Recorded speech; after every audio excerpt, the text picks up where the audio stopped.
കാഹളം അധ്യായം 34. ഋഷി എന്തൊക്കെയാവും വിളിച്ചു പറയാൻ പോകുന്നത്, അതും കുട്ടികളുടെ മുന്നിൽ വെച്ച്. അതേക്കുറിച്ചോർത്തപ്പോൾ തന്നെ കോമളയ്ക്ക് തലകറങ്ങി. കുട്ടികളാണെങ്കിൽ തങ്ങളുടെ ടീച്ചറിന്റെ രഹസ്യങ്ങൾ കേൾക്കാൻ തയ്യാറായി നിൽക്കുകയാണ്. അപ്പോഴേക്കും പിന്നാലെ വന്ന ടീച്ചേഴ്സും അങ്ങെത്തി. എന്താ ഇവിടെ പ്രശ്നം? അതോടെ കോമളയ്ക്ക് അല്പം ധൈര്യമായി. ഈ ഗുണ്ട എന്നെ തടഞ്ഞു നിർത്തിയിരിക്കുകയാണ്, അവൾ പറഞ്ഞു. ഗുണ്ടയോ? ഞാനോ? ഋഷി ഉറക്കെ ചിരിച്ചു. മുന്നിലെത്തുന്നവരെയെല്ലാം ഗുണ്ടകളായി കാണാനുള്ള ടീച്ചറിന്റെ കഴിവിനെ സമ്മതിച്ചിരിക്കുന്നു. പക്ഷെ ഞാൻ വന്നത് ഗുണ്ടായുസം കാണിക്കാനല്ല. അവന്റെ മുഖം മാറി. എന്റെ കുഞ്ഞു പെങ്ങളോട് നിങ്ങൾ ചോദിച്ചത് എന്തൊക്കെയാണെന്ന് അറിയുവാൻ. അതിനിപ്പോ എന്തു വേണം? കോമളയും വിട്ടില്ല. എന്റെ ഇഷ്ടം പോലെ ഞാൻ ചെയ്യും. അതങ്ങ് വീട്ടില്, സ്കൂളിൽ പറ്റത്തില്ല. കാട്ടുപോത്തിനെ സാരി ഉടുപ്പിച്ചാൽ ടീച്ചറാകുമെന്നാ വിചാരം. ഹോ! ഋഷി കാറി തുപ്പി. നിങ്ങൾ സൂക്ഷിച്ച് സംസാരിക്കണം, അവൾ കൈ ചൂണ്ടി. ഛി, നിർത്തടി മച്ചി പെണ്ണുമ്പിള്ളേ. എന്റെ വീട്ടിൽ എന്തൊക്കെ നടന്നെന്ന് ആ കൊച്ചുകുട്ടിയിൽ നിന്ന് തന്നെ നിങ്ങൾക്കറിയണം അല്ലേ? എന്നോട് ചോദിക്ക്, ഞാനത് ചെയ്ത് കാണിച്ചു തരാം. മച്ചി പെണ്ണുമ്പിള്ളേ എന്നുള്ള അവന്റെ വിളിയും തുടർന്നുള്ള സംഭാഷണങ്ങളും കേട്ടപ്പോൾ അത്രയും ആൾക്കാർക്കിടയിൽ വിവസ്ത്രയാക്കപ്പെട്ട പ്രതീതിയായിരുന്നു കോമള ടീച്ചർക്ക്. ഈ നാട്ടിൽ തനിക്കൊരു നിലയും വിലയുമുണ്ട്. അതിന്റെ കടക്കലാണിവൻ കത്തിവെക്കുന്നത്. വിട്ടുകൊടുത്തുകൂടാ. ഇവിടെ താൻ പരിഹാസിയായാൽ ഇനി ഒരിക്കലും നാട്ടുകാരുടെ മുന്നിൽ തലയുയർത്തിപ്പിടിച്ച് നടക്കാൻ കഴിയില്ല. കത്തുന്ന കണ്ണുകളാൽ അവളെ തന്നെ നോക്കി നിൽക്കുകയായിരുന്നു ഋഷി. എനിക്ക് നിന്നെപ്പോലെയുള്ള ഒരു തേർഡ് റേറ്റിനോട് സംസാരിക്കാൻ താല്പര്യമില്ല. മര്യാദയ്ക്ക് എന്റെ വണ്ടിയുടെ ചാവിങ്ങിതാ, അവൾ പരുഷമായി പറഞ്ഞുകൊണ്ട് കൈനീട്ടി. പക്ഷേ അവൻ കൊടുത്തില്ല. എന്റെ കുഞ്ഞു പെങ്ങളുടെ മനസ്സിന് നിങ്ങളുടെ പ്രവൃത്തികൾ എത്രമാത്രം മുറിവേൽപ്പിച്ചു എന്നറിയാമോ? എന്നിട്ട് ഒന്നും അറിയാത്ത ഭാവത്തിലങ്ങ് പോകാനോ? അതേതായാലും വേണ്ട. അത്ര ബുദ്ധിമുട്ടാണെങ്കിൽ നിന്റെ പെങ്ങളെ വേറെ ഏതെങ്കിലും സ്കൂളിൽ പഠിപ്പിക്കടാ. ഇവിടെ എനിക്ക് പറ്റത്തില്ലെന്ന് പറഞ്ഞാൽ പറ്റില്ല. ബസ് സ്റ്റോപ്പിലേക്ക് വന്നുകൊണ്ടിരുന്നവർ അങ്ങോട്ട് തന്നെ വന്നു. 2 ബസ്സുകൾ വന്നെങ്കിലും അതിൽ കയറുവാൻ ആരും കൂട്ടാക്കിയില്ല. എന്റെ പെങ്ങളെ ഏത് സ്കൂളിൽ പഠിപ്പിക്കണമെന്നൊക്കെ ഞങ്ങൾ തീരുമാനിച്ചോളാം. അറിയാതെ അവൾ അനുഭവിക്കേണ്ടി വന്ന ക്രൂരതയുടെ വിവരങ്ങൾ ഓരോന്നും ആ മനസ്സിൽ നിന്ന് ചികഞ്ഞെടുപ്പിക്കാൻ ശ്രമിച്ച നിങ്ങൾ ഒരു അധ്യാപികയാണോ? അവളോട് അങ്ങനെയൊക്കെ ചോദിക്കും മുമ്പ് നിങ്ങൾക്ക് സ്വയം ഒന്ന് വിലയിരുത്തിക്കൂടായിരുന്നോ? ഈ സ്കൂളിലെ തന്നെ മുൻ ഹെഡ് മാസ്റ്ററെയും നിങ്ങളെയും കൂടി പിറന്ന പടിയിൽ കമ്പ്യൂട്ടർ റൂമിൽ വെച്ച് കണ്ടിട്ടില്ലേ കുട്ടികൾ? അന്ന് പക്ഷേ നിങ്ങളിവിടുത്തെ ടീച്ചറായിരുന്നില്ല. ഉച്ചക്കഞ്ഞി ഉണ്ടാക്കുന്ന വെറും കോമളയായിരുന്നു. പിന്നെ കാശുള്ള ഒരുത്തനെ വലവീശി പിടിച്ചപ്പം നിങ്ങൾ ടീച്ചറായി, പതിവ്രതയായി. ഹോ! അവൻ കാറിത്തുപ്പി. തങ്ങളുടെ ടീച്ചറെക്കുറിച്ച് ഋഷി പറഞ്ഞ വിവരങ്ങൾ കേട്ട് കുട്ടികൾ പരിഹാസഭാവത്തിൽ അവരെ നോക്കി. അതുവരെ ജ്വലിച്ചു നിന്നിരുന്ന കോമളയ്ക്ക് ഒറ്റയക്ഷരം മറുപടി പറയാൻ കഴിഞ്ഞില്ല. ഇനിയുമുണ്ട് കഥകൾ, കേൾക്കണോ? കാതു തുറന്ന് കോമള ടീച്ചർക്ക്. സ്വന്തം കാര്യമാകുമ്പോൾ കേൾക്കാനും ഓർക്കാനുമൊക്കെ ഒരു സുഖം കാണും. എന്താ? ഏയ്, നിങ്ങളെന്താ ഇവിടെ ഗുണ്ടായുസം കാണിക്കാൻ പോകുകയാണോ? കുട്ടികളുടെ മുന്നിൽ വെച്ച് ഒരു അധ്യാപികയോട് ഇങ്ങനെയൊക്കെയാണോ ചോദിക്കുന്നത്? ബസ് സ്റ്റോപ്പിൽ നിന്ന് അങ്ങോട്ട് വന്ന ഒരു സ്ത്രീ കോമള ടീച്ചറിന്റെ ഭാവം കണ്ടപ്പോൾ ചോദിച്ചു പോയി. ഋഷി അവരുടെ നേരെ തിരിഞ്ഞു. ഒരു അധ്യാപികയ്ക്ക് കുട്ടികളോട് അങ്ങനെ ചോദിക്കാമെങ്കിൽ തിരിച്ചു ചോദിക്കുന്നതിലും തെറ്റൊന്നും കാണുന്നില്ല ഞാൻ. മുഖത്തടിക്കും പോലെയുള്ള അവന്റെ മറുപടി കേട്ടപ്പോൾ ആ സ്ത്രീയുടെ നാവടങ്ങി. വാസ്തവത്തിൽ ആ സ്കൂളിലെ പല ടീച്ചേഴ്സിനും കോമളയെ ഋഷി അത്രയും പറഞ്ഞത് നന്നായി ബോധിച്ചിരുന്നു. അവൾക്കല്പം തണ്ട് കൂടുതലാണെന്ന അഭിപ്രായക്കാരായിരുന്നു അവരെല്ലാം. അന്ത്യവാചകം പോലെ ഋഷിയുടെ ശബ്ദം പിന്നെയും ഉയർന്നു. ഇനി എന്റെ പെങ്ങളെ ഇങ്ങോട്ട് അയക്കുന്നില്ല. പക്ഷേ ഇവിടെ പഠിക്കുന്ന ഏതെങ്കിലും ഒരു കുട്ടിയോട് അപമര്യാദയെ നിങ്ങൾ പെരുമാറിയെന്നറിഞ്ഞാൽ ഞാൻ വരും. മൈക്ക് വെച്ച് നിങ്ങളുടെ പൂർവ്വകാല കഥകൾ ഈ സ്കൂളിലെ കുട്ടികളെ മുഴുവൻ കേൾപ്പിക്കും. കൈനറ്റിക് ഹോണ്ടയുടെ കീ അവൾക്ക് നേരെ എറിഞ്ഞു കൊടുത്തിട്ട് ഋഷി വെട്ടിത്തിരിഞ്ഞ് നടന്നു. കുട്ടികൾ ഇരുവശത്തേക്കും വഴിഞ്ഞ് അവന് വഴി കൊടുത്തു. ആരുടെയും മുഖത്തേക്ക് നോക്കാനുള്ള കരുത്തില്ലാതെ കോമള ടീച്ചർ കൈനറ്റിക് ഹോണ്ട പെട്ടെന്ന് മുന്നോട്ടെടുത്തു. അത് റോഡിൽ ഇറങ്ങിക്കഴിഞ്ഞപ്പോൾ പിന്നിൽ നിന്ന് കുട്ടികൾ കൂകി വിളിച്ചു. വിഷമവും കോപവും ഒന്നിച്ചുണ്ടായ കോമള വീടിന്റെ പോർച്ചിൽ വണ്ടി നിർത്തി ഇറങ്ങുമ്പോഴേക്കും കരഞ്ഞുപോയി. ബോക്സിലിരുന്ന ബാഗ് പോലും എടുക്കാതെ ഒറ്റ ഓട്ടമായിരുന്നു അകത്തേക്ക്. ഭർത്താവ് നരേന്ദ്രൻ മുതലാളി ടീപ്പോയിലേക്ക് കാലുകൾ എടുത്തു വെച്ച് പതുപതുത്ത കുഷ്യനുള്ള സെറ്റിയിൽ പിന്നോട്ട് ചാരിക്കിടന്ന് ആരുമായോ ഫോണിൽ സംസാരിക്കുകയായിരുന്നു. അതിനെന്താ, പോകാൻ പറ പൂവേ. ആര് ഭരിച്ചാലും നമുക്ക് കാര്യം നടന്നാൽ പോരെ. അപ്പോഴാണ് ഭാര്യ ചീറിപ്പാഞ്ഞു പോകുന്നത് കണ്ടത്. ഒറ്റ നോട്ടത്തിൽ തന്നെ എന്തോ കുഴപ്പമുണ്ടെന്ന് മനസ്സിലാക്കിയ നരേന്ദ്രൻ മുതലാളി ആ ഇനി പിന്നെ വിളിക്കാം എന്ന് പറഞ്ഞിട്ട് തിടുക്കത്തിൽ ഫോൺ വെച്ചു. പിന്നെ ഭാര്യയ്ക്ക് പിന്നാലെ പോയി. അയാൾ ചെല്ലുമ്പോൾ കോമള വേഷം പോലും മാറാതെ കട്ടിലിൽ കമിഴ്ന്നു കിടന്ന് കരയുകയാണ്. എന്താ കോമളം എന്ന് ചോദിച്ചുകൊണ്ട് അയാൾ കട്ടിലിൽ ഇരുന്നിട്ട് അവളുടെ തോളിൽ കൈവച്ചു. അവൾ പെട്ടെന്ന് ആ കൈ തട്ടി മാറ്റി. വേണ്ട, എന്നോടൊന്നും ചോദിക്കണ്ട. ശടാ, ഇത് നല്ല കൂത്ത്. ഞാൻ എന്തു ചെയ്തെന്നാ നീ പറയുന്നത്? കോമള ചാടി എണീറ്റിരുന്നു. നിങ്ങളൊന്നും ചെയ്തില്ല. പക്ഷേ വലിയ നരേന്ദ്രൻ മുതലാളിയാണെന്നും പറഞ്ഞിരുന്നിട്ടെന്താ ഭാര്യയെ എത്ര പേരുടെ മുന്നിൽ വെച്ച ആ തെമ്മാടി നാണം കെടുത്തിയതെന്ന് അറിയാമോ? നരേന്ദ്രന്റെ നെറ്റി ചുളിഞ്ഞു, കണ്ണുകൾ കുറുകി. എന്താടി ഉണ്ടായത്? ഒരു പൊട്ടിക്കരച്ചിലോടെയാണ് കോമള ഋഷി തന്നെ അധിക്ഷേപിച്ച കാര്യം പറഞ്ഞത്. പറയുന്നതിനിടയിൽ ഭർത്താവിന്റെ പിന്തുണ ശരിക്ക് കിട്ടത്തക്ക ചില നുണകൾ കൂടി കലർത്തുവാനും അവൾ മറന്നില്ല. എല്ലാം കേട്ടുകഴിഞ്ഞപ്പോൾ നരേന്ദ്രൻ മുതലാളി കോപം കൊണ്ട് അടിമുടി വിറയ്ക്കുകയായിരുന്നു. ആഹാ, അവൻ അത്രയ്ക്ക് ധൈര്യമോ? ഇന്നവന്റെ നാവ് ഞാൻ പിഴുതെടുക്കും. അയാൾ ചാടി എണീറ്റു. എന്നാൽ കോമള ഭർത്താവിന്റെ കൈ പിടിച്ചമർത്തി. നിങ്ങളായിട്ട് ഒന്നിനും പോകണ്ട. ഒരു നിമിഷം ഭാര്യയുടെ മുഖത്തേക്കൊന്ന് നോക്കിയിട്ട് അയാൾ അമർത്തി മോളി. കോമളയ്ക്ക് അല്പം ആശ്വാസം തോന്നി. തന്റെ ഭർത്താവ് നേരിട്ട് ചെല്ലുകയാണെങ്കിൽ താൻ ആ കുട്ടിയോട് അങ്ങനെയൊക്കെ ചോദിച്ചതാണ് എല്ലാത്തിനും കാരണമെന്ന് അറിയുമോ എന്ന പേടിയുണ്ടായിരുന്നു അവൾക്ക്. ഏതായാലും അത് ഒഴിവായി. പുറത്തെ മുറിയിലേക്ക് വന്ന നരേന്ദ്രൻ അപ്പോൾ തന്നെ പോലീസ് സ്റ്റേഷനിലേക്ക് ഫോൺ ചെയ്തു. എസ്.ഐ. രമേശ് ചന്ദ്രനോട് കാര്യങ്ങൾ ചുരുക്കി പറഞ്ഞു. അനന്തരം ഫോൺ കട്ട് ചെയ്തിട്ട് ഡിവൈഎസ്പി ആന്ത്രാക്സ് ലേഖയെയും വിളിച്ച് കാര്യം ബോധ്യപ്പെടുത്തി. ആ നേരത്ത് വീട്ടിൽ മടങ്ങിയെത്തി കഴിഞ്ഞിരുന്നു ഋഷി. നീ എവിടെ പോയതായിരുന്നു? വിനയ അവനെ സംശയത്തോടെ നോക്കി. വെറുതെ ഒന്ന് നടക്കാൻ പറഞ്ഞിട്ട് അവൾക്ക് മുഖം കൊടുക്കാതെ അവൻ അകത്തേക്ക് വലിഞ്ഞു. എന്നാൽ ആ മുഖഭാവത്തിൽ നിന്ന് തന്നെ കാര്യമായതെന്തോ ഉണ്ടെന്ന് അവൾക്ക് ബോധ്യമായി.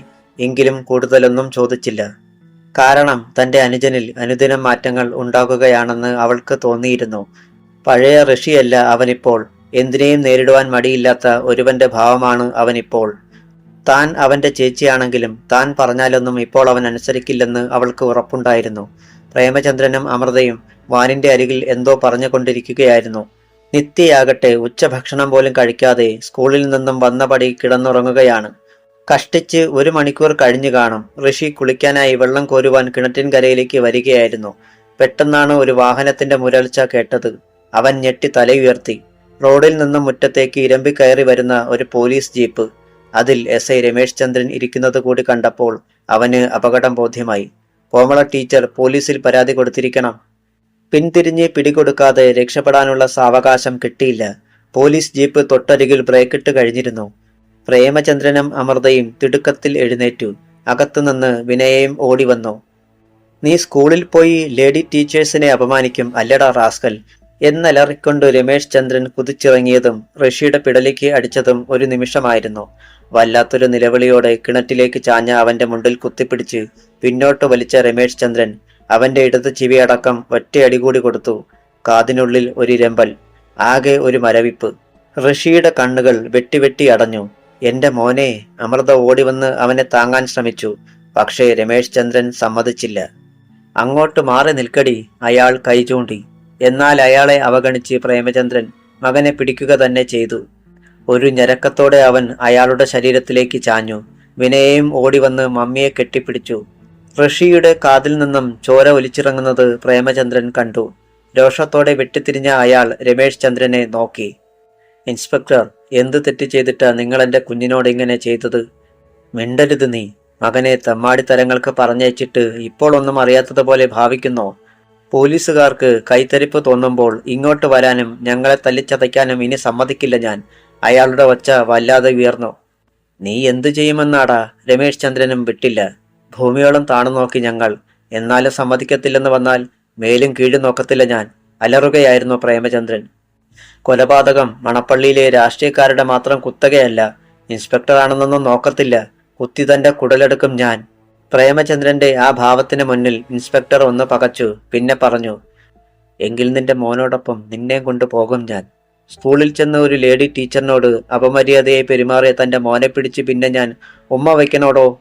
പ്രേമചന്ദ്രനും അമൃതയും വിനയും ഞെട്ടി.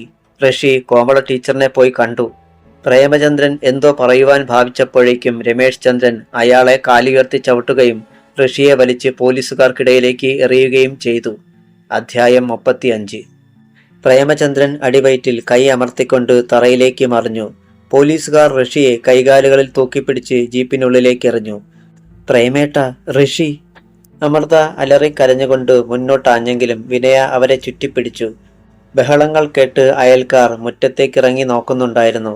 വീടിനുള്ളിൽ കിടന്ന് ഉറങ്ങുകയായിരുന്ന നിത്യ മാത്രം ഒന്നും അറിഞ്ഞിരുന്നില്ല. ഇല്ല, എന്റെ മോനെ കൊണ്ടുപോകാൻ സമ്മതിക്കില്ല ഞാൻ. തറയിൽ നിന്നും ചാടി എണീറ്റുകൊണ്ട് പ്രേമചന്ദ്രൻ അലറി. ഒപ്പം അയാൾ മുന്നോട്ടു കുതിക്കുകയും ചെയ്തു. ജീപ്പിനു നേരെ നടക്കാൻ ഭാവിക്കുകയായിരുന്ന SI രമേശ് ചന്ദ്രൻ വെട്ടിത്തിരിഞ്ഞു. കിട്ടിയത് പോരാ നിനക്ക് അല്ലേടാ? അയാൾ പിന്നെയും പ്രേമചന്ദ്രനെ അടിക്കാൻ കൈ ഓങ്ങി. തൊട്ടുപോകരുതെന്നെ. പ്രേമചന്ദ്രന്റെ ആ ഭാവത്തിന് മുന്നിൽ SI ഒന്ന് പകച്ചു. അളമുട്ടിയ പാമ്പാ ഞാൻ. ആരുടെ തൃപ്തിക്ക് വേണ്ടിയാണ് താൻ കാക്കിയിട്ടുണ്ടോ ഈ അക്രമം നടത്തുന്നതെങ്കിലും അതിന്റെ ഫലം അനുഭവിക്കാൻ പോകുന്നത് നിങ്ങൾ തന്നെയാണ് ഇൻസ്പെക്ടർ. പ്രേമചന്ദ്രൻ SIയെ അടിച്ചു. പക്ഷേ അയാൾ ഒഴിഞ്ഞു മാറി. പ്രേമചന്ദ്രൻ വീട്ടിലേക്ക് കുതിച്ചു. പ്രേമേട്ട, വേണ്ട പ്രേമേട്ട.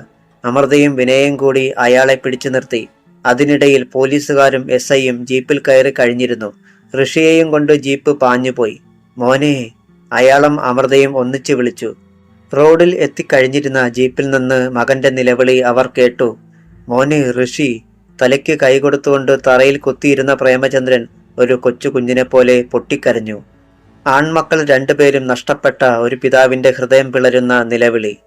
അല്പനേരം തങ്ങളുടെ മുറ്റങ്ങളിൽ തന്നെ നോക്കി നിന്നിട്ട് അയൽക്കാർ പിന്നോട്ട് വലിഞ്ഞു.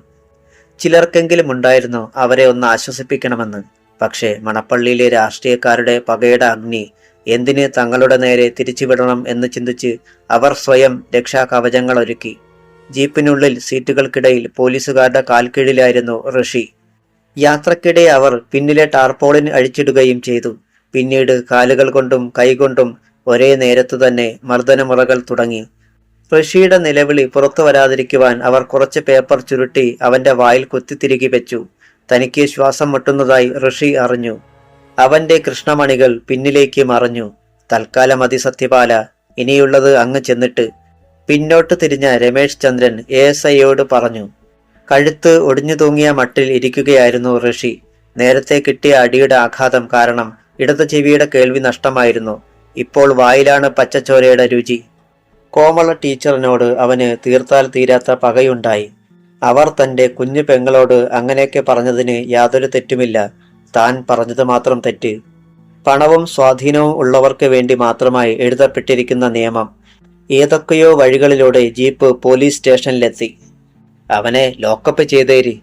ജീപ്പിൽ നിന്നിറങ്ങുന്നതിനിടയിൽ SI പോലീസുകാരോട് പറഞ്ഞിട്ട് അകത്തേക്ക് നടന്നു. പാറാവുകാരൻ അറ്റൻഷനായി. രമേശ് ചന്ദ്രൻ തന്റെ ക്യാബിനിൽ എത്തിയതോടെ റൈറ്റർ വന്നറിയിച്ചു. സാർ, DYSP ലേഖ സാറ് വിളിച്ചിരുന്നു. വന്നാലുടനെ അങ്ങോട്ട് വിളിക്കണമെന്ന് പറഞ്ഞു. അയാൾ തലയാട്ടി. റൈറ്റർ പിൻവാങ്ങിയ ഉടനെ DYSPയുടെ ഓഫീസിലേക്ക് വിളിക്കുകയും ചെയ്തു. സാർ, ഞാൻ രമേശ് ചന്ദ്രനാണ്. തുടർന്ന് ലേഖ പറഞ്ഞതിനൊക്കെ സാർ സാർ എന്ന മറുപടി നൽകിയിട്ട് റിസീവർ വെച്ചു. പിന്നെ ബസർ അമർത്തി. ഒരു പോലീസുകാരൻ തലനീട്ടി. സത്യപാലനോട് ഇങ്ങോട്ട് വരാൻ പറ സാർ. സത്യപാലൻ കടന്നു വന്നു. ഹാ സത്യപാല, ആ ചെക്കന്റെ മേൽ ഇനി കൈവെക്കണ്ട. രാത്രി ലേഖ സാർ ഇങ്ങോട്ട് വരുന്നുണ്ട്. ശരി സാർ. ലോക്കപ്പ് മുറിയിൽ ഒരു പഴന്തുണിക്കെട്ട് പോലെ കുത്തിയിരിക്കുകയായിരുന്നു ഋഷി. സത്യപാലന്റെ ഒരിടി കിട്ടിയപ്പോൾ തുടങ്ങിയ നെഞ്ചുവേദനയാണ്. നിവർന്നു നിൽക്കാൻ കഴിയുന്നില്ല. പാവം പപ്പ. താൻ കാരണം പപ്പയ്ക്കും പോലീസിന്റെ കയ്യിൽ നിന്ന് തല്ല് കിട്ടി. തനിക്ക് തല്ല് കിട്ടിയതിനേക്കാൾ കൂടുതൽ അവനെ വേദനിപ്പിച്ചത് പപ്പയ്ക്ക് തല്ല് കിട്ടിയതായിരുന്നു. ആ നേരത്ത് പ്രേമചന്ദ്രൻ അഡ്വക്കേറ്റ് മുല്ലക്കൽ സുരേഷിന്റെ ഓഫീസിൽ എത്തിയിരുന്നു. എന്നാൽ പൂട്ടിക്കിടക്കുന്ന ഓഫീസ് കണ്ടപ്പോൾ ആ മുഖത്ത് നിരാശയുടെ മേഘങ്ങൾ ഉരുണ്ടുകൂടി. അയാൾ സ്റ്റിയറിംഗ് വീലിലേക്ക് തല ചായ്ച്ച് കുറച്ചു നേരം ഇരുന്നു. പിന്നെ എന്തോ ചിന്തിച്ച മട്ടിൽ വക്കീലിന്റെ വീട്ടിലേക്ക് പോയി. പക്ഷേ അയാൾ വീട്ടിലും ചെന്നിട്ടില്ല. ഓഫീസ് അടച്ചിട്ട് കടുവ സുനിലുമൊത്ത് അകലെ എവിടെയോ പോകുമെന്നും രാത്രി കുറച്ചിരുട്ടിയേ വരികയുള്ളൂവെന്നും വീട്ടിലേക്ക് ഫോൺ ചെയ്ത് അറിയിച്ചിരുന്നു. മരുഭൂമിക്ക് നടുവിൽ അകപ്പെട്ടുപോയ ഏകാഗിയായ ഒരു യാത്രക്കാരനെ പോലെ പ്രേമചന്ദ്രൻ വക്കീലിന്റെ വീട്ടുമുറ്റത്ത് പകച്ചുനിന്നു. സൂര്യൻ മറഞ്ഞു. ഇരുളിന്റെ കരങ്ങൾ അരിച്ചിറങ്ങി വന്നു. പോലീസ് സ്റ്റേഷനിൽ ലൈറ്റുകൾ തെളിഞ്ഞു. മുറ്റത്ത് ഒരു മാരുതിക്കാർ വന്നു നിന്നു. അതിൽ നിന്ന് കോമള ടീച്ചറും ഭർത്താവ് നരേന്ദ്രനും ഇറങ്ങി. പാറാവുകാരൻ വെളുക്കെ ചിരിച്ചു. SI ഉണ്ടോ? നരേന്ദ്രൻ തിരക്കി. ഉണ്ട്.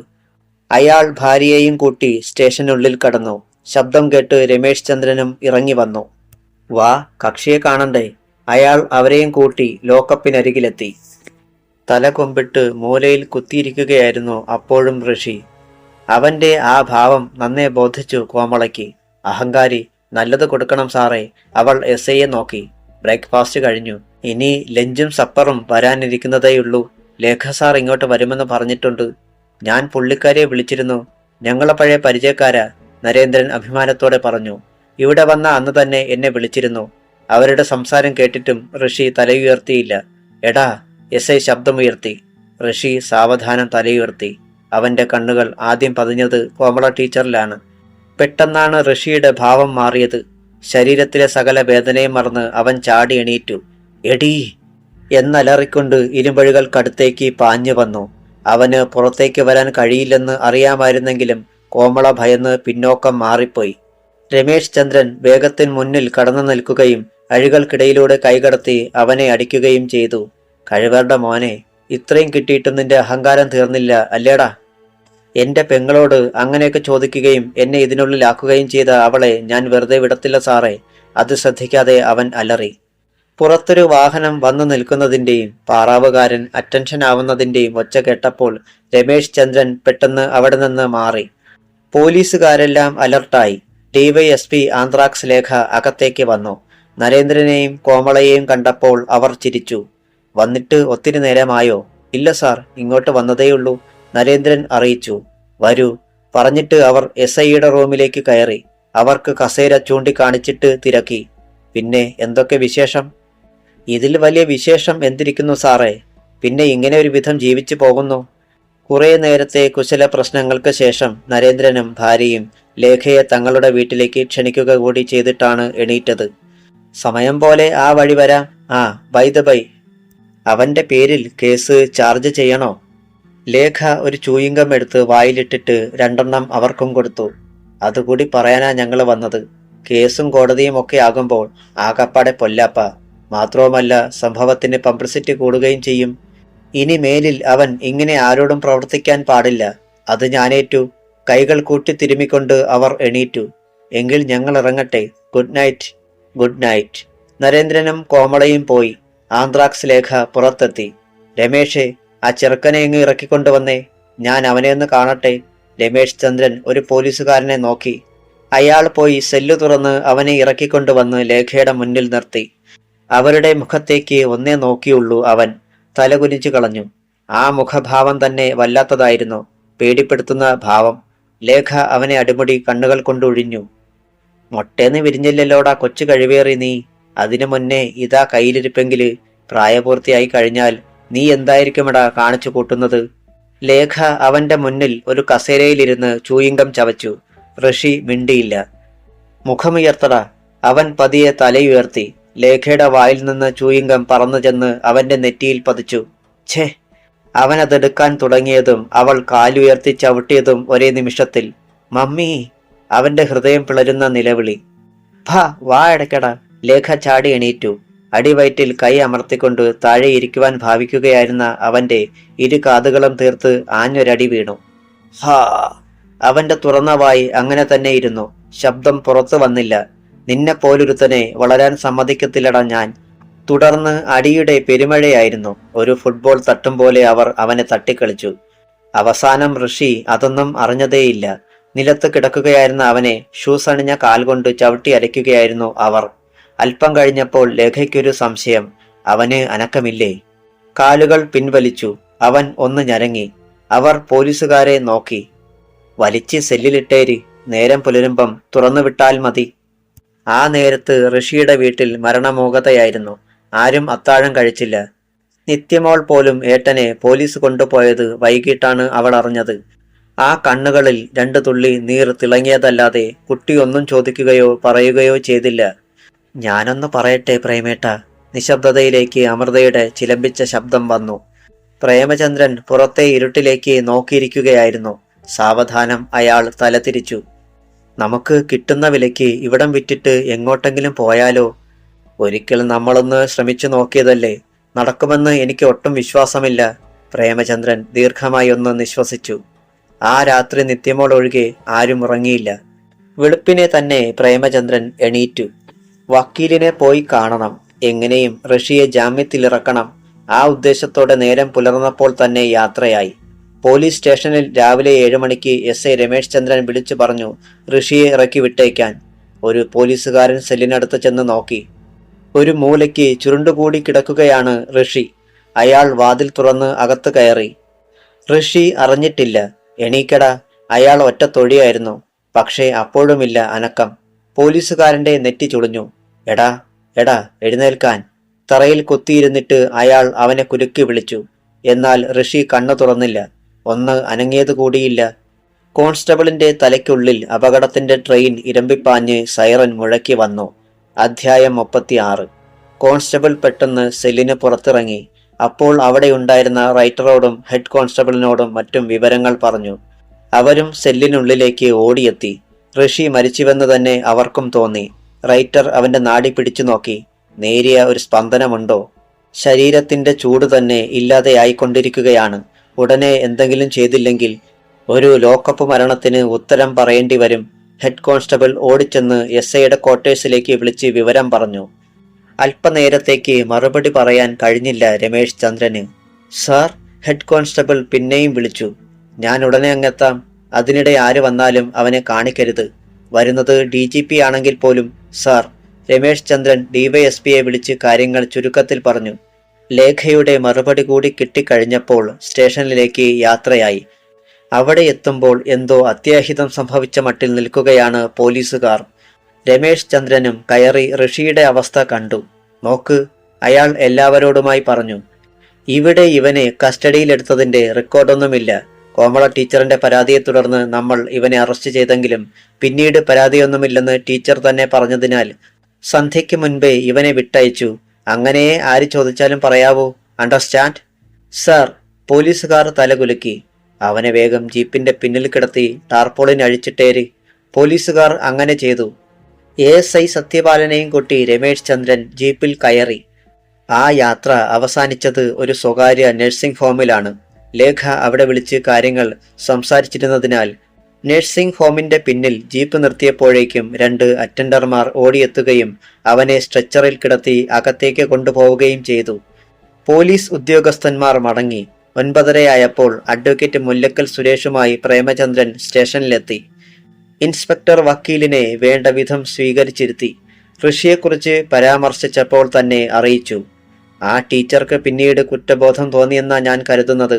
അവനെയും കൊണ്ട് ഞങ്ങളിങ്ങ് വന്നപ്പോഴേക്കും വിളിച്ചു പറഞ്ഞു പരാതിയില്ലെന്ന്. പിന്നെ ഞങ്ങൾക്കെന്താ? അപ്പോൾ തന്നെ വിട്ടയച്ചു. ഇല്ല, ഇയാൾ പറയുന്നത് കള്ളമാണ്. എന്റെ മോൻ ഇതുവരെ വീട്ടിൽ എത്തിയിട്ടില്ല. പ്രേമചന്ദ്രൻ ഇടയ്ക്ക് കയറി പറഞ്ഞു. SI രൂക്ഷമായി അയാളെ ഒന്ന് നോക്കി. വിട്ടയച്ചു എന്നുള്ളതിന് ഒത്തിരി സാക്ഷികളുണ്ടിവിടെ. നിങ്ങൾക്കാണോ കള്ളസാക്ഷികളെ ഉണ്ടാക്കാൻ ബുദ്ധിമുട്ട്? പ്രേമചന്ദ്രൻ ചീറി. വേണ്ട വേണ്ട, നിങ്ങൾ തമ്മിൽ ഒരു വാഗ്വാദം വേണ്ട. സുരേഷ് ഇടപെട്ടു. പിന്നെ SIയുടെ മുഖത്തേക്ക് നോക്കി. ഋഷി വീട്ടിൽ വന്നില്ലെങ്കിൽ നിങ്ങൾ ഉത്തരം പറയേണ്ടി വരും ഇൻസ്പെക്ടർ. അത് വന്നില്ലെങ്കിലല്ലേ? അയാൾ ചിരിച്ചു. തൽക്കാലം പ്രേമചന്ദ്രനും അഡ്വക്കേറ്റും മടങ്ങി. ഇല്ല വക്കീൽ സാറേ, ആ ഇൻസ്പെക്ടർ പറഞ്ഞത് കള്ളമാ. അവനെ അവർ വിട്ടയച്ചെങ്കിൽ തീർച്ചയായും അവൻ വീട്ടിൽ വന്നേനെ. പ്രേമചന്ദ്രൻ വേദനയോടെ പറഞ്ഞു.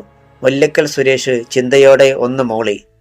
ഋഷി മരിക്കുകയാണെങ്കിൽ, അല്ല ഇപ്പോൾ മരിച്ചിട്ടുണ്ടെങ്കിൽ കാര്യങ്ങൾ പിടിവിട്ടു പോകും എന്നതിൽ തെല്ലും സംശയമില്ലായിരുന്നു ഇൻസ്പെക്ടർ രമേശ് ചന്ദ്രനും.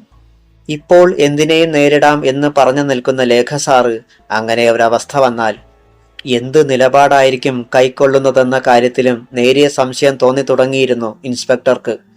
കാരണം ഋഷിയെ കസ്റ്റഡിയിലെടുത്തത് താനാണ്. ആ കാര്യം പറഞ്ഞുകൊണ്ട് തന്നെ ലേഖ സാറിന് വേണമെങ്കിൽ കൈയൊഴിയാം. ഇത്തരം സംഭവങ്ങൾ പലപ്പോഴും ഉണ്ടായിട്ടുള്ളതാണ്. പക്ഷേ അപ്പോഴൊക്കെ സീനിയേഴ്സ് ജൂനിയേഴ്സിന്റെ മേൽ പഴിചാരിയിട്ട് തടിതപ്പുകയാണ് ചെയ്തിട്ടുള്ളത്. രമേശ് ചന്ദ്രന് ഇരുന്നിട്ട് ഇരിപ്പുറയ്ക്കുന്നില്ല. സമയം പിടഞ്ഞു വീണുകൊണ്ടിരുന്നു. അതിനനുസരിച്ച് അയാളുടെ ഉത്കണ്ഠയും വർദ്ധിച്ചു. ഉച്ചയോടടുത്ത നേരത്താണ് DYSP ലേഖയുടെ മെസ്സേജ് SIക്ക് കിട്ടിയത്. ഭാഗ്യം നമ്മുടെ കൂടെ തന്നെയാണ് രമേശേ. ആ ചെറുക്കൻ ചത്തിട്ടില്ല, ജീവനോടെ തന്നെയുണ്ട്.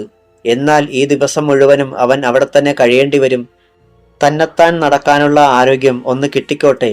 എന്താണ് വേണ്ടതെന്ന് വെച്ചാൽ നമുക്ക് ചെയ്യാം. അല്പം ആശ്വാസം തോന്നി അയാൾക്ക്. അപ്പോഴാണ് CI അനിരുദ്ധന്റെ വരവ്. രമേശ് ചന്ദ്രൻ ചാടി എണീറ്റ് സല്യൂട്ട് ചെയ്തു. സാർ. അനിരുദ്ധൻ കസേര നീക്കിയിട്ട് ഇരുന്നു. ഋഷിയെ എന്തു ചെയ്തു രമേശേ? മുഖവുര കൂടാതെയുള്ള ചോദ്യം. ആദ്യം വന്ന് പതറിപ്പോയെങ്കിലും വളരെ വേഗത്തിൽ SI അറിയിച്ചു. സാർ, അറസ്റ്റ് ചെയ്ത് ഇവിടെ കൊണ്ടുവന്നപ്പോഴേക്കും പൂർത്തിയാക്കാൻ സമ്മതിച്ചില്ല അനിരുദ്ധൻ. കൈ ഉയർത്തി അയാളെ വിലക്കിക്കൊണ്ട് ശബ്ദമുയർത്തി. അതൊന്നും വിസ്തരിക്കേണ്ട. തന്റെ മകനെ നിങ്ങൾ കൊണ്ടുപോയി കൊന്നുവെന്ന് കാണിച്ച് അവന്റെ പിതാവ് എനിക്കൊരു പരാതി തന്നു കഴിഞ്ഞു. ടെൽമി, അവനിപ്പോൾ ജീവനോടെയുണ്ടോ അതോ ബോഡി താൻ നശിപ്പിച്ചു കളഞ്ഞോ? സാർ, കിടുങ്ങിപ്പോയി രമേശ് ചന്ദ്രൻ. കൂടുതൽ കള്ളങ്ങൾ പറയാനൊന്നും നിൽക്കണ്ട. ഇന്നലെ രാത്രിയിൽ ഇവിടെ എന്തൊക്കെ നടന്നുവെന്ന് വ്യക്തമായി എനിക്കറിയാം. ആട്ടെ, അവനെ കസ്റ്റഡിയിലെടുത്തതിന്റെയോ വിട്ടയച്ചതിന്റെയോ എന്തെങ്കിലും സ്റ്റേറ്റ്മെന്റുകളുണ്ടോ ഇവിടെ? അതിനുത്തരം നൽകാൻ കഴിഞ്ഞില്ല SIക്ക്. അനിരുദ്ധൻ എഴുന്നേറ്റു. ഇനി ഞാനിങ്ങോട്ട് വരുമ്പോൾ ഋഷിയെക്കുറിച്ച് എന്നോട് വ്യക്തമായി പറയാത്ത പക്ഷം രമേശ് ചന്ദ്രന് തൽക്കാലം തൊപ്പിയൂരി വെക്കേണ്ടി വരും. കൊടുങ്കാറ്റായി അനിരുദ്ധൻ പുറത്തേക്കിറങ്ങിപ്പോയി. ഋഷിയെ കാണാനില്ലെന്നും പോലീസ് കൊണ്ടുപോയി കൊലപ്പെടുത്തിയെന്നും ഒരു വാർത്ത മണപ്പള്ളിയിൽ പരന്നു കഴിഞ്ഞിരുന്നു. കണക്കായിപ്പോയി. അല്ലെങ്കിലും അവന് ഒരു എല്ല് കൂടുതലായിരുന്നു. ഹരിലാലിന്റെ പ്രതികരണം. ഞാനും അത് തന്നെ പറയുവാൻ ഭാവിക്കുകയായിരുന്നു, വാവച്ചനും പറഞ്ഞു. ഗോപിനാഥ് മാത്രം മിണ്ടിയില്ല. അവനിപ്പോൾ നല്ല മാറ്റമുണ്ടായിരുന്നു. 4-5 ദിവസങ്ങൾ കൂടി കഴിയുമ്പോൾ ആശുപത്രി വിടാം. എന്നാൽ അടുത്ത ആഴ്ച കോടതിയിൽ ഹാജരാകണം. സമൻസ് കിട്ടിക്കഴിഞ്ഞു. പ്രേമചന്ദ്രന്റെയും കുടുംബത്തിന്റെയും പരാതിക്ക് മേലാണ് കാര്യങ്ങൾ നീങ്ങുന്നതെങ്കിലും അഡ്വക്കേറ്റ് മുല്ലക്കൽ സുരേഷിനെ സൂക്ഷിക്കണമെന്ന് അവർക്കൊക്കെ അറിയാമായിരുന്നു. തങ്ങളുടെ അഡ്വക്കേറ്റ് ജെയിംസ് തോമസിനേക്കാൾ ഒട്ടും പിന്നിലല്ല സുരേഷും. തുടർന്ന് അവരെല്ലാം കൂടി ചേർന്ന് കേസിനെക്കുറിച്ച് സംസാരിച്ചു കൊണ്ടിരിക്കുമ്പോഴാണ് മെമ്പർ ശിവരാമന്റെ ആഗമനം. കാര്യങ്ങളൊക്കെ അറിഞ്ഞിരിക്കുമല്ലോ അല്ലേ? ഉവ്, ഏതാണ്ടൊക്കെ. പങ്കജാക്ഷൻ സാറ് എന്നെ വിളിച്ചിരുന്നു. രമേശ് ചന്ദ്രൻ അവനെ തീർത്തെന്നാ പറഞ്ഞത്. പിന്നെ ഇൻസ്പെക്ടർക്ക് ഒരാവശ്യം വന്നാൽ നമ്മളൊപ്പം നിൽക്കണമെന്നും. അതിപ്പോൾ പറഞ്ഞില്ലെങ്കിൽ പോലും നമ്മൾ അങ്ങനെയല്ലേ നിൽക്കൂ, വാവച്ചൻ ചിരിച്ചു. പക്ഷേ ഈ സമയത്ത് ആ നഴ്സിംഗ് ഹോമിൽ കണ്ണു തുറന്ന് കിടക്കുകയായിരുന്നു ഋഷി. ആദ്യം എവിടെയാണെന്ന് അറിഞ്ഞില്ലെങ്കിലും താൻ ഏതോ ആശുപത്രിയിലാണെന്ന് അല്പനിമിഷങ്ങൾക്കുള്ളിൽ തന്നെ അവന് ബോധ്യപ്പെട്ടു. മുറിയിൽ മറ്റാരുമില്ല. വാതിൽ അടഞ്ഞു കിടക്കുകയുമാണ്. ട്രിപ്പ് സ്റ്റാൻഡിൽ തൂക്കിയിട്ടിരിക്കുന്ന ഗ്ലൂക്കോസിന്റെ ബോട്ടിൽ തീരാറായിരിക്കുന്നു. താൻ എങ്ങനെ ഇവിടെ എത്തിയെന്ന് അറിയില്ലെങ്കിലും കഴിഞ്ഞ രാത്രിയിൽ അനുഭവിക്കേണ്ടി വന്ന പീഡനങ്ങളുടെ വ്യക്തമായ ചിത്രം അവന്റെ മനസ്സിൽ തങ്ങി നിൽപ്പുണ്ടായിരുന്നു. അതിലൊക്കെ പ്രദീപ്തമായി തെളിഞ്ഞു നിന്നിരുന്നത് ഇതിനെല്ലാം കാരണക്കാരിയായ കോമള ടീച്ചറിന്റെ മുഖമായിരുന്നു. ആ സ്ത്രീയെക്കുറിച്ച് ഓർത്തതോടെ അവന്റെ ശരീരത്തിൽ വല്ലാത്ത ഒരാവേശം പടർന്നിറങ്ങി. പ്രതികാരത്തിന്റെ തിളയ്ക്കുന്ന ആവേശം. എന്തു വന്നാലും ആരൊക്കെ പറഞ്ഞാലും അവർക്കിനി മാപ്പില്ലെന്ന് അവൻ അടിവരയിട്ട് എഴുതി കഴിഞ്ഞിരുന്നു. അവൻ വല്ലവിധേനയും എഴുന്നേറ്റിരുന്നു. ഈ സ്ഥലം ഏതെന്ന് കൃത്യമായി അറിയില്ലെങ്കിലും ഇവിടെ തങ്ങുന്നത് തനിക്ക് അപകടമാണെന്ന് ഉള്ളിന്റെ ഉള്ളിലിരുന്ന് ആരോ മന്ത്രിക്കുന്നത് പോലെ അവന് തോന്നി. അടിവയർ പൊട്ടിപ്പിളരുന്ന വേദന. മൂത്രമൊഴിക്കണം. അവൻ തന്റെ കൈത്തണ്ടയിൽ കുത്തിയിരുന്ന സൂചി വലിച്ചൂരുവാൻ ഭാവിക്കുകയായിരുന്നു. പെട്ടെന്നാണ് വാതിൽ തുറന്ന് ഒരു മനുഷ്യൻ അകത്ത് വന്നതും വാതിലടച്ച് കൊളുത്തിട്ടതും. അവൻ ഞെട്ടി തലയുയർത്തി. കറുത്തു തടിച്ച ഒരാൾ. അയാൾ പരിഹാസഭാവത്തിൽ അവനെ നോക്കി. ഓഹോ, ആരോഗ്യമൊക്കെ കിട്ടിപ്പോയല്ലോ. കിടക്കട അവിടെ. അതൊരാജ്ഞയായിരുന്നു. എനിക്ക് മൂത്രമൊഴിക്കണം, അവൻ പറഞ്ഞു. കനത്ത ഒരു മൂളലോടെ അയാൾ വന്ന് നീഡിൽ ഊരി മാറ്റി. അതാണ് ബാത്റൂം, പോയിട്ട് വാ. അവൻ വേച്ച് വാതിൽക്കലെത്തി. തിരിഞ്ഞ് ആ കറുത്ത മനുഷ്യനെ ഒന്നുകൂടി നോക്കിയിട്ട് അകത്ത് കടന്നു. മൂത്രമൊഴിച്ചപ്പോൾ വേദന ഇരട്ടിക്കുന്നതായി തോന്നി. പല്ലുകൾ കടിച്ചു പിടിച്ച് സഹിച്ചു. ഇങ്ങോട്ടിറങ്ങി വാടാ. ആ കറുത്ത മനുഷ്യന്റെ ഒച്ച അവൻ കേട്ടു. എന്നിട്ടും അല്പനേരം കൂടി കഴിഞ്ഞിട്ടാണ് അവൻ ഇറങ്ങി വന്നത്. ദേ, ഞാൻ പറയുന്നത് കേട്ടാൽ നിനക്ക് കുറച്ചു കാലം കൂടി ജീവിച്ചിരിക്കാം. അല്ലെങ്കിലുണ്ടല്ലോ പുല്ലേ, നീ പുറം ലോകം കാണില്ല. മനസ്സിലായോടാ? അയാൾ അവന്റെ കവിളിൽ 2 വിരലുകൾ മുറുക്കി. 2 ഇരുമ്പു കമ്പികൾ മുറുക്കുന്നത് പോലെയാണ് അവന് തോന്നിയത്. അവന്റെ വായ് തുറന്നുപോയി. കണ്ണുകൾ തുറച്ചുപോയി. പറഞ്ഞത് മനസ്സിലായോടാ? ഋഷി ബന്ധപ്പെട്ട് തലകുലുക്കി. അയാൾ അവനെ ശക്തിയിൽ കിടക്കയിലേക്ക് തള്ളി. പിന്നെ വെട്ടിത്തിരിഞ്ഞ് പുറത്തിറങ്ങി വാതിൽ അടച്ചു പൂട്ടി. ഇവിടെ തന്റെ അന്ത്യമാണെന്ന് ഋഷിക്കുറപ്പായി. ആരൊക്കെയാണിപ്പോൾ തനിക്ക് ശത്രുക്കൾ? അവൻ കണ്ണുകൾ ചേർത്തടച്ചു. എത്ര നേരം കടന്നുപോയി എന്നറിയില്ല. എങ്കിലും ഒന്നറിഞ്ഞു, പുറത്ത് ഇരുട്ട് പരന്നിരിക്കുന്നു. മുറിക്കുള്ളിലും അത് നിറഞ്ഞു. ഋഷി കിടക്കയിൽ എഴുന്നേറ്റിരുന്നു. എങ്ങനെയെങ്കിലും ഒന്ന് പുറത്തു കടക്കാനായിരുന്നെങ്കിൽ. അല്പനേരം കൂടി പിന്നിട്ടപ്പോൾ വാതിൽ തുറന്ന് ആരോ മുറിയിലേക്ക് വന്നത് അവൻ അറിഞ്ഞു. ലൈറ്റ് തെളിഞ്ഞു. നേരത്തെ വന്ന മനുഷ്യൻ. ഇത്തവണ അയാളുടെ കയ്യിൽ ഒരു പാത്രമുണ്ടായിരുന്നു. അതിൽ ദോശയും ചമ്മന്തിയും. മറന്നുപോയിരുന്ന വിശപ്പ് ഉടനെ സടകുടഞ്ഞെണീറ്റു. ദോശപാത്രം അവന് നീട്ടിക്കൊണ്ട് അയാൾ പറഞ്ഞു, കഴിവേറി മോനെ, ഒടുക്കത്തെ അത്താഴം കഴിച്ചോടാ വേഗം. മറ്റൊന്നും ചിന്തിക്കാതെ അവൻ പാത്രം വാങ്ങി ആർത്തിയോടെ തിന്നു. വെള്ളം കുടിക്കണം, ഇക്കിളുണ്ടായി. അയാൾ പല്ലിളിച്ചു. ബാത്റൂമിൽ പോയി കുടിക്കടാ വെള്ളം, അതല്ലാതെ എന്തു ചെയ്യാൻ. ബാത്റൂമിന്റെ ദുർഗന്ധം സഹിച്ച് അവൻ പോയി വെള്ളം കുടിച്ചു. മടങ്ങി വന്നപ്പോൾ മുറിയിൽ മറ്റ് 2 പേർ കൂടി ഉണ്ടായിരുന്നു. അവൻ സംശയത്തോടെ അവരെ നോക്കി. അവർ പെട്ടെന്ന് അവന്റെ കൈകൾ പിന്നിലേക്ക് ചേർത്ത് കെട്ടി. എന്തായത്? അവൻ കുതറാൻ ശ്രമിച്ചു. മിണ്ടിപ്പോകരുത്, കഴുത്ത് കണ്ടിച്ചു കളയും ഞാൻ. ആദ്യം വന്നവന്റെ ഭീഷണി. അപ്പോഴേക്കും ഒരുവൻ കറുത്ത തുണിസഞ്ചി അവന്റെ തലയിലൂടെ ഇട്ടു. സർവത്ര അന്ധകാരം. അവർ അവനെ വലിച്ചിഴച്ചു കൊണ്ടുപോയി. ഒരു ടെമ്പോ വാൻ കാത്തു കിടപ്പുണ്ടായിരുന്നു. അതിൽ വലിച്ചു കയറ്റി. അവരും കയറി. ഡോർ അടഞ്ഞു. വാൻ ഇരമ്പിക്കുതിച്ചു. അധ്യായം 37. വാൻ കുലുങ്ങിയും ഇരമ്പിയും വെട്ടിത്തിരിഞ്ഞും പായുകയാണ്. അതിനുള്ളിൽ മറ്റുള്ളവർ പിടിച്ചിരുത്തിയിരിക്കുകയായിരുന്നു ഋഷിയെ. തന്നെ കൊല്ലാൻ കൊണ്ടുപോവുകയാണ് അവരെന്ന് അവന് തോന്നി. കഴിവേറുടെ മോനെ, ആര് ചോദിച്ചാലും ഇന്നലെ വൈകിട്ട് തന്നെ നിന്നെ പോലീസ് സ്റ്റേഷനിൽ നിന്ന് വിട്ടിരുന്നു എന്ന് പറഞ്ഞേക്കണം. അല്ലെങ്കിൽ നിന്റെ വീട്ടിൽ നേരത്തെ നടന്നതിനേക്കാൾ കൂടുതൽ അതിക്രമങ്ങൾ ഞങ്ങൾ കാണിക്കും. 2 കൈകൾ അവന്റെ കഴുത്തിൽ അമർന്നു. ആ ശബ്ദം ആദ്യം മുറിയിൽ വന്ന കറുത്ത മനുഷ്യന്റേതാണെന്ന് അവൻ തിരിച്ചറിഞ്ഞു. കഴുത്തിൽ കൈവിരലുകൾ മുറുകുകയാണ്. അവന് ശ്വാസം മുട്ടി. പറയാമോടാ? പറയാം. അവൻ പിടഞ്ഞു. തെല്ലു കഴിഞ്ഞ് അയാൾ പിടിവിട്ടു. വാൻ പിന്നെയും കുറെ ദൂരം ഓടി. എവിടെയോ നിന്നു. ഇങ്ങോട്ടിറങ്ങടാ. അവരിൽ 2 പേർ തന്നെ വലിച്ചു പുറത്തിറക്കിയപ്പോൾ വീണ്ടും തല്ലാനുള്ള ഭാവമായിരിക്കുമെന്നാണ് ഋഷി കരുതിയത്. എന്നാൽ ആ നിമിഷം അവന്റെ മുഖം മൂടിയിരുന്ന കറുത്ത തുണി മാറപ്പെട്ടു. പറഞ്ഞതൊന്നും മറക്കണ്ട. അവന് ഒരു താക്കീത് കൂടി നൽകിയിട്ട് വാൻ പായിച്ച് അവർ പോയി. ഇരുളിൽ ചുറ്റും പകച്ചു നോക്കി ഋഷി നിന്നു. തന്റെ വീടിന് 1 കിലോമീറ്ററോളം അകലെയുള്ള സ്ഥലമാണിതെന്ന് അവൻ അറിഞ്ഞു. റോഡിലെങ്ങും ആരുമില്ല. അവൻ വീട് ലക്ഷ്യമാക്കി വേച്ച് നടന്നുപോയി. ആ നേരത്ത് മണ്ണെണ്ണ വിളക്കിന്റെ വെളിച്ചത്തിൽ ഉറങ്ങാതെ വഴിക്കണ്ണുകളുമായി കുത്തിയിരിക്കുകയായിരുന്നു പ്രേമചന്ദ്രനും അമൃതയും മറ്റും. തങ്ങളുടെ മകൻ ഇനി തിരിച്ചു വരുമെന്ന പ്രതീക്ഷ തന്നെ അറ്റുപോയിരുന്നു അവർക്ക്. നിത്യമോൾ ഉറങ്ങിക്കഴിഞ്ഞിരുന്നു. വിനയ അവളുടെ അരികിൽ പായിൽ കുത്തിയിരിക്കുകയാണ്. ആര് ചെയ്ത പാപത്തിന്റെ ഫലമാ പ്രേമേട്ട നമ്മളെ അനുഭവിക്കുന്നത്? എന്തോ ഓർത്ത് വിതുമ്പിക്കൊണ്ടായിരുന്നു അമൃതയുടെ ചോദ്യം.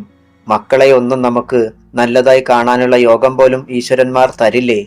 ഈശ്വരന്മാരുടെ കുറ്റമല്ല അമൃതേ ഒന്നും. മാറി മാറി വരുന്ന രാഷ്ട്രീയക്കാർ അമ്പലത്തിൽ പോകുന്നതിന് പകരം ഇന്ന് രാഷ്ട്രീയക്കാർക്ക് പാദസേവ ചെയ്ത് ജീവിക്കാം എന്ന നിലയിലായിരിക്കുകയല്ലേ കാര്യങ്ങൾ. പ്രേമചന്ദ്രന്റെ മുഖം വലിഞ്ഞു മുറുകി. എന്നാൽ ശാശ്വതമായ പരിഹാരത്തെക്കുറിച്ച് ഞാൻ ചില തീരുമാനങ്ങൾ എടുത്തിട്ടുണ്ട്. പ്രേമചന്ദ്രന്റെ ഉള്ളിലിരിപ്പ് എന്താണെന്ന് അമൃതയ്ക്കോ വിനയയ്ക്കോ മനസ്സിലായില്ലെങ്കിലും അതെന്തോ ഭീകരമായതാണെന്ന് അവർക്ക് ഉറപ്പുണ്ടായിരുന്നു. മുറ്റത്ത് ഒരു നിഴലനങ്ങിയതുപോലെ തോന്നിയ പ്രേമചന്ദ്രൻ പെട്ടെന്ന് വിളക്കുയർത്തി അങ്ങോട്ട് നോക്കി. അവിടെ വാതിൽപ്പടിയിൽ കയ്യൂന്നി നിന്ന് കിതയ്ക്കുകയാണ് ഋഷി. മോനെ! പ്രേമചന്ദ്രനും അമൃതയും ഒന്നിച്ചാണ് വിളിച്ചത്. ഒപ്പം വിളക്ക് താഴെ വെച്ചിട്ട് അയാൾ മുറ്റത്തേക്ക് കുതിച്ചിറങ്ങി മകനെ താങ്ങിപ്പിടിക്കുകയും ചെയ്തു. അമൃതയും വിനയയും ചാടി എഴുന്നേറ്റു. അവർ കൂടി ചേർന്ന് അവനെ അകത്തേക്ക് കൊണ്ടുവന്ന് പായിൽ ഇരുത്തി. വെള്ളം! അവൻ മന്ത്രിച്ചു. വിനയ ഓടിച്ചെന്ന് വെള്ളം എടുത്തുകൊണ്ടുവന്ന് കൊടുത്തു. പാത്രം പിടിച്ചപ്പോൾ അവന്റെ കൈ വിറച്ചു. വിനയ തന്നെയാണ് കുഞ്ഞാങ്ങളയുടെ ചുണ്ടിലേക്ക് പാത്രം ചേർത്ത് പിടിച്ചു കൊടുത്തത്. ആർത്തിയോടെ അവൻ വെള്ളം കുടിച്ചു.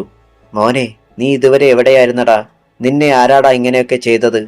മാറത്തടിച്ച് കരഞ്ഞുകൊണ്ടായിരുന്നു അമൃതയുടെ ചോദ്യം. മമ്മി! സകല നിയന്ത്രണങ്ങളും വിട്ട് ഒറ്റക്കരച്ചിലായിരുന്നു ഋഷിയും. കഴിഞ്ഞ 2 ദിവസങ്ങളോളം അനുഭവിച്ച പീഡനങ്ങളുടെ സങ്കടമത്രയും ആ നിലവിളിയിലുണ്ടായിരുന്നു. അതോടെ ആ വീട്ടിൽ ഒരു കൂട്ടക്കരച്ചിലായി. കണ്ണു തുറന്ന നിത്യമോൾ കാണുന്നത് എല്ലാവരും കരയുന്നതാണ്. അതോടെ അവളും കരച്ചിൽ തുടങ്ങി. രാത്രിയുടെ യാമങ്ങൾ കൊഴിഞ്ഞുകൊണ്ടിരുന്നു. അതിനിടെ ഗദ്ഗദത്തോടെ നടന്നതത്രയും ഋഷി അവരോട് പറഞ്ഞു കഴിഞ്ഞിരുന്നു. നേരം വെളുക്കട്ടെ മോനെ. പോലീസാണെന്ന് പറഞ്ഞാലും കാണിക്കുന്ന പോക്രിത്തരങ്ങള് കണ്ടുകൊണ്ട് നിൽക്കാൻ കഴിയില്ല. വക്കീലിനെ കണ്ടിട്ട് പപ്പ വേണ്ടത് ചെയ്യാം. അവനെ ഒരു വിധത്തിൽ ആശ്വസിപ്പിച്ച് കിടത്തി അയാൾ ഉറക്കി. പിറ്റേന്ന് രാവിലെ തന്നെ പ്രേമചന്ദ്രൻ പട്ടണത്തിൽ ചെന്ന് അഡ്വക്കേറ്റ് മുല്ലക്കൽ സുരേഷിനെയും കടുവ സുനിലിനെയും കണ്ടു. കാര്യങ്ങൾ വിശദമായി പറഞ്ഞു. എല്ലാം കേട്ട ശേഷം സുരേഷ് പേനയെടുത്ത് കറക്കിക്കൊണ്ട് വെറുതെ ഇരുന്നു. അതിനിടെ സുനിലിന്റെ മുഖത്തേക്ക് നോക്കി. സംസാരിച്ചത് സുനിലാണ്. നീതിയും നിയമത്തിന്റെ ആനുകൂല്യമൊക്കെ കിട്ടേണ്ടത് നമുക്കാണെങ്കിലും ഈ സംഭവത്തിലെ പ്രശ്നം അതല്ല പ്രേമചന്ദ്ര. ഒന്നാമത് ഋഷിയെ അറസ്റ്റ് ചെയ്തത് അവർ കേസ് രജിസ്റ്ററിൽ രേഖപ്പെടുത്തിയിട്ടില്ല. കോമള ടീച്ചർ പരാതി കൊടുത്തെങ്കിലും അതവർ പിൻവലിച്ചതായേ എവിടെയും പറയൂ. മാത്രമല്ല, ഋഷിയെ അറസ്റ്റ് ചെയ്ത് കൊണ്ടുപോകുന്നത് കണ്ടതായി നിങ്ങളുടെ വീട്ടിൽ ഉള്ളവർ ഒഴികെ മറ്റാരെ കൊണ്ടെങ്കിലും സാധിക്കുമോ? അങ്ങനെ വന്നാൽ ഈ കേസുമായി മുന്നോട്ടു പോയാൽ നമ്മൾ രക്ഷപ്പെടും. പ്രേമചന്ദ്രൻ നിഷേധഭാവത്തിൽ തലയാട്ടി. തന്റെ അയൽക്കാർ ആരും സാക്ഷി പറയുവാൻ തയ്യാറാകില്ലെന്ന് അയാൾക്ക് ഉറപ്പുണ്ടായിരുന്നു. നിരാശയോടെയാണ് അയാൾ അവിടെ നിന്ന് ഇറങ്ങിയത്. ലോകം മുഴുവൻ ഒരു കുടുംബത്തിന് എതിരായിരിക്കുന്നത് പോലെ അയാൾക്ക് തോന്നി. ലക്ഷ്യമില്ലാതെ അയാൾ വണ്ടിയോടിച്ചു. അവസാനം ചെന്നെത്തിയത് സബ് ജയിലിനരികിലാണ്. യദുരാമനെ ഒന്ന് കാണണമെന്ന് കുറച്ചു ദിവസങ്ങളായി വിചാരിക്കുകയാണ്. അവന്റെ ഇവിടത്തെ അവസ്ഥ നേരിൽ കാണുവാനുള്ള ശക്തിയില്ലാതിരുന്നതിനാലാണ് ഇത്രയും നാൾ മനഃപൂർവ്വം അത് വേണ്ടെന്ന് വെച്ചിരുന്നത്. എന്നാൽ ഇപ്പോൾ അയാൾക്കൊരാഗ്രഹം, മകനെ ഒന്ന് കാണണം. പ്രേമചന്ദ്രൻ ഇടത്തേക്ക് ചേർത്ത് ഒരു തണൽ മരത്തിന് കീഴെ വണ്ടി ഒതുക്കി ഇറങ്ങി. ജയിൽ കവാടത്തിന് മുന്നിൽ കുറെ ആളുകൾ ഉണ്ടായിരുന്നു. അകത്ത് കഴിയുന്നവരെ കാണാനെത്തിയ ബന്ധുക്കൾ. പ്രേമചന്ദ്രനും ജയിൽ സൂപ്രണ്ടിന് അപേക്ഷ എഴുതി കൊടുത്തു. പിന്നെ തന്റെ ഊഴം കാത്തുനിന്നു. അവസാനം ഗാർഡ് അയാളുടെ പേര് വിളിച്ചു. ഹൃദയം നുറുങ്ങുന്ന വേദനയോടെയാണ് അയാൾ കമ്പിവലയ്ക്ക് മുന്നിലെത്തിയത്. അവിടെ തന്റെ മകൻ. അവനെ തിരിച്ചറിയാൻ അയാൾക്ക് ആദ്യം കഴിഞ്ഞില്ല. അത്രമാത്രം മാറിയിരിക്കുന്നു യദുരാമൻ. ശോഷിച്ച് അവശനായിട്ട് കണ്ണുകൾ കുഴിഞ്ഞിരുന്നു. സർവ്വതും നഷ്ടപ്പെട്ടവന്റെ നിസ്സഹായതയായിരുന്നു അവന്റെ മുഖത്ത്. അച്ഛനും മകനും പരസ്പരം നോക്കി നിന്നു. ഇരുവർക്കും യാതൊന്നും സംസാരിക്കുവാൻ കഴിഞ്ഞില്ല. യദുരാമന്റെ കണ്ണുകളിൽ 2 നീർത്തുള്ളികൾ തിളങ്ങി. പപ്പ. അവൻ ഇരുമ്പിനെറ്റിൽ മുറുകെ പിടിച്ചു. മോനെ. അയാൾ അവന്റെ വിരലുകളിൽ തന്റെ കൈപ്പടം അമർത്തിപ്പിടിച്ചു. അത്രമാത്രം. പിന്നെയും മൗനം. പക്ഷേ മനസ്സുകൾ നിശബ്ദതയുടെ ആവരണത്തിനുള്ളിൽ പരസ്പരം ദുഃഖങ്ങൾ പങ്കിടുകയായിരുന്നു. സമയം കഴിഞ്ഞു. ഗാർഡിന്റെ ശബ്ദം. ഇരുവർക്കും പരിസരബോധം ഉണ്ടായത് അപ്പോഴാണ്. പപ്പയുടെ മുഖത്തേക്ക് ഒന്നുകൂടി നോക്കിയിട്ട് അവൻ കൈവിരലുകൾ പിൻവലിച്ചു. യാത്ര പോലും പറയാതെ പിന്തിരിഞ്ഞു നടന്നു. പ്രേമചന്ദ്രൻ മടങ്ങി. ദിവസങ്ങൾ 1-2 കഴിഞ്ഞു. പോലീസുകാർ ചതച്ച ഋഷിയുടെ ശരീരത്തിന്റെ വേദനയ്ക്ക് അല്പം കുറവുണ്ടായി. അമൃത മകന് പച്ചമരുന്നുകൾ ഇടിച്ചു പിഴിഞ്ഞ് കുടിക്കുവാൻ കൊടുക്കുകയും ഞെരിഞ്ഞിലും ചതക്കുപ്പയും ഇടിച്ച് കിഴിയുണ്ടാക്കി ചൂടുപിടിച്ച് അവന്റെ ശരീരത്ത് പിടിക്കുകയും മറ്റും ചെയ്തിരുന്നു. ആ ദിവസങ്ങൾ അത്രയും ഋഷിയുടെ മനസ്സ് ചുട്ടുപഴുക്കുകയായിരുന്നു. കോമള ടീച്ചറിനോടുള്ള പ്രതികാരം. ഇനി യാതൊരു കാരണവശാലും അവർക്ക് മാപ്പില്ലെന്ന് അവൻ തീരുമാനിച്ചു കഴിഞ്ഞിരുന്നു. ഒരു ദിവസം ആരും അറിയാതെ അവൻ താൻ നേരത്തെ ഒരുക്കി വെച്ചിരുന്ന ഒരു ബൾബെടുത്തു. അതിനുള്ളിൽ കുറച്ച് ആസിഡ് നിറച്ചു. അതിന്റെ മണ്ടഭാഗം ശരിക്ക് അടപ്പിട്ട് മുറുക്കി. എല്ലാം ഭദ്രം. ഇനി വേണ്ടത് പറ്റിയ അവസരമാണ്. പോലീസിന് യാതൊരു സംശയവും തോന്നാത്ത രീതിയിലായിരിക്കണം ആക്രമണം. അങ്ങനെ ഒരവസരത്തിനായി അവൻ കാത്തിരുന്നു. ഗോപിനാഥ് ആശുപത്രിയിൽ നിന്നിറങ്ങി. ഈ ദിവസങ്ങൾക്കുള്ളിൽ അവനെ ആക്രമിച്ചത് ആരാണെന്ന് കണ്ടെത്താനുള്ള പോലീസിന്റെയും പാർട്ടിക്കാരുടെയും എല്ലാ ശ്രമങ്ങളും പരാജയപ്പെടുകയായിരുന്നു. പ്രേമചന്ദ്രനും കുടുംബവും കൊടുത്ത കേസിന് ഹാജരാകുവാൻ കോടതിയിൽ നിന്ന് എല്ലാവർക്കും സമൻസ് കിട്ടി. ഹാജരാകേണ്ടതിന്റെ തലേന്ന് രാത്രിയിൽ ജില്ലാ പ്രസിഡന്റ് പങ്കജാക്ഷന്റെ വീട്ടിൽ അവർ ഒത്തുചേർന്നു. വാവച്ചനും ഗോപിനാഥും ഹരിലാലും അവരുടെ പിതാക്കന്മാരും കൂടാതെ മെമ്പർ ശിവരാമനും. ഈ പ്രശ്നത്തിൽ കോടതി ഇവർക്ക് അനുകൂലമായില്ലെങ്കിൽ ഇവർക്ക് മാത്രമല്ല നമ്മുടെ പാർട്ടിക്ക് തന്നെ മണപ്പള്ളിയിൽ കനത്തൊരടിയായിരിക്കും അത്, പങ്കജാക്ഷൻ പറഞ്ഞു. എന്തൊക്കെ ചിലവ് വന്നാലും അത്തരമൊരു സാഹചര്യം ഉണ്ടായിക്കൂടാ പ്രസിഡന്റ്. ഗോപിനാഥിന്റെ അച്ഛൻ തോലു ഗംഗാധരൻ ഒരു സിഗരറ്റ് കത്തിച്ചു. ആ ഇൻസ്പെക്ടർ രമേശ് ചന്ദ്രൻ എല്ലാം ഏറ്റെന്നല്ലേ പറഞ്ഞിരിക്കുന്നത്?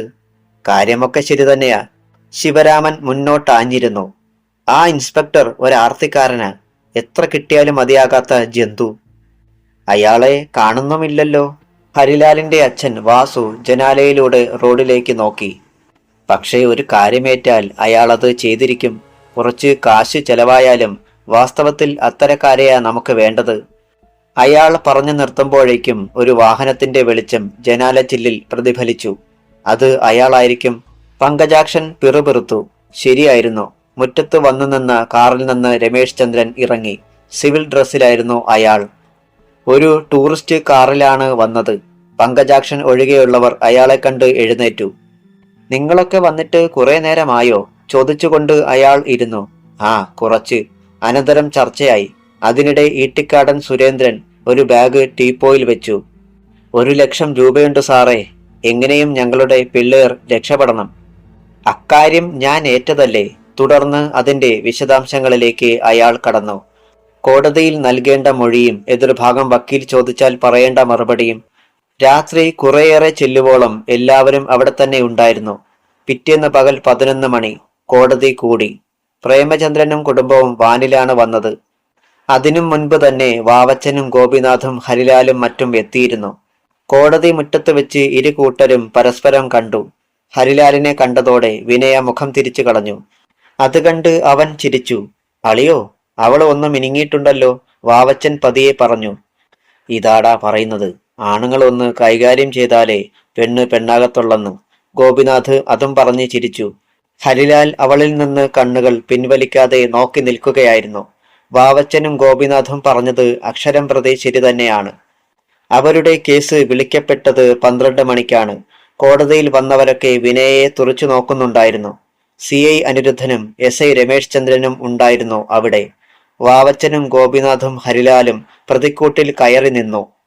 അഡ്വക്കേറ്റ് മുല്ലക്കൽ സുരേഷ് പ്രേമചന്ദ്രനും മറ്റും വേണ്ടിയും ജെയിംസ് തോമസ് എതിർഭാഗത്തിനും വേണ്ടി ഹാജരായി.